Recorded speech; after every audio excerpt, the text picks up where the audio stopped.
Hi Denise, how are you today? All right. Okay, so my name is Gracie. I'm an occupational therapy assistant student with Nashville State. And today we're just going to talk a little bit about your diagnosis, some precautions that might go along with that diagnosis, and then an activity that we might do together. And then we can talk about how you feel about this session, like if you feel any concerns about it.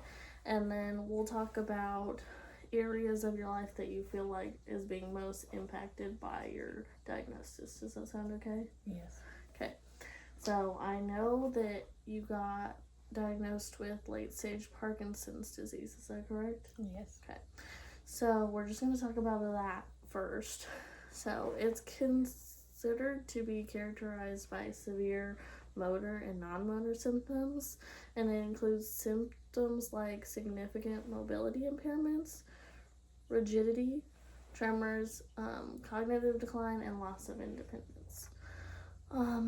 So some precautions that you might need to follow during your daily activities would be, like while you're eating, make sure that you are careful so that you don't aspirate.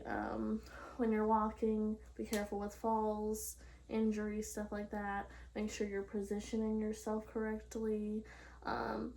Watch out for signs of fatigue, and then try to watch out for any cognition issues that may appear. So today you have a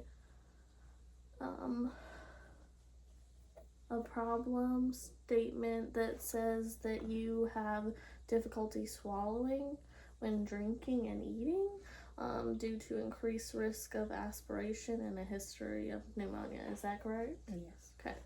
So for our activity today, I was going to educate you and your caregiver on proper, consistent swallowing precautions and respiratory health practices.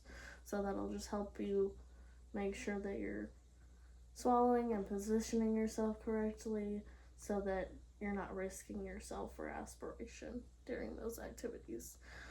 And then during that treatment session, is there any concerns that you would have about that? No. I feel like it would help because it'd be productive because I wouldn't have such a fear of aspiration or choking when I eat. Okay, good. That's a good goal for you to have, that you can eat without being afraid, because nobody wants to be afraid while we're doing that. So we can definitely continue to work on that. I can talk to your caregiver about it because I know they help you eat, correct? Yes. Okay. Yeah, we can definitely keep working on that, and then maybe in our next session we can even work on feeding with your caregiver and adaptive equipment and stuff. But does that sound good? Yes. Okay. And then the last thing we're going to talk about is, what areas do you feel in your life are being affected by your diagnosis? I feel like a lot of areas are being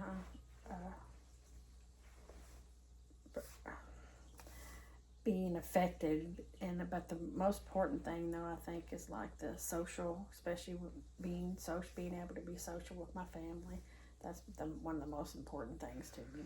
Okay, well that can also be something that we work on, is socializing with your family, getting your family involved in your treatments, and we can definitely address that in the next session. Does that sound alright? Yes. Okay, thank you.